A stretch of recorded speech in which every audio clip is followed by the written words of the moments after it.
Doctor ortho, अब दर्द भी घुटने टेकेगा।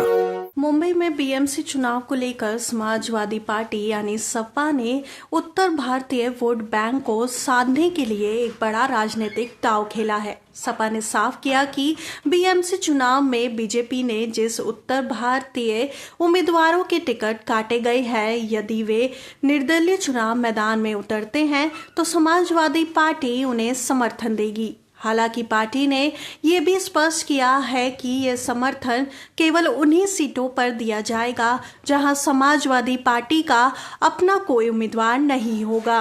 महाराष्ट्र समाजवादी पार्टी के अध्यक्ष और विधायक अबू आसिम आजमी ने इस फैसले की जानकारी सोशल मीडिया प्लेटफॉर्म एक्स के जरिए दी। अपने पोस्ट में उन्होंने लिखा कि मुंबई महानगर पालिका चुनाव में बीजेपी ने जिन उत्तर भारतीय प्रत्याशियों के टिकट काट दिए हैं, ऐसी सीटों पर यदि वे निर्दलीय रूप से नामांकन भरते हैं और वहां समाजवादी पार्टी का कोई उम्मीदवार नहीं है तो पार्टी उन्हें पूरा समर्थन देगी।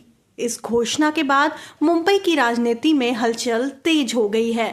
राजनीतिक विशेषज्ञों का मानना है कि सपा की ये रणनीति सीधे तौर पर उत्तर भारतीय मतदाताओं को साधने की कोशिश है। मुंबई में उत्तर भारतीय समाज की बड़ी आबादी है जो बीएमसी चुनावों में निर्णायक भूमिका निभाती रही है। बीजेपी ने कुछ उत्तर भारतीय चेहरों के टिकट काटे जाने से नाराजगी की चर्चा पहले से ही थी और सपा अब इसी असंतोष को अपने पक्ष में भुनने की कोशिश कर रही है। बीएमसी चुनाव से पहले महायुति गठबंधन में भी अंदरूनी खींचतान सामने आ रही है। बीजेपी एकनाथ शिंदे गुट की शिवसेना और रिपब्लिक पार्टी ऑफ इंडिया यानी आरपीआई के बीच सीट बंटवारे को लेकर विवाद गहराता जा रहा है। हाल ही में महायुति ने सीटों का फॉर्मूला तय करते हुए बीजेपी को 137 और शिवसेना को 90 सीटों पर चुनाव लड़ने की घोषणा की थी, लेकिन इस फॉर्मूले में आरपीआई को जगह न मिलने से पार्टी नाराज हो गई है। केंद्रीय राज्य मंत्री और आरपीआई के राष्ट्रीय अध्यक्ष रामदास अठावले ने महायुति पर धोखा देने का आरोप लगाया है। अठावले ने कहा कि उनकी पार्टी को नजरअंदाज किया गया, जबकि वे पहले लंबे समय से महायुति का हिस्सा रहे हैं।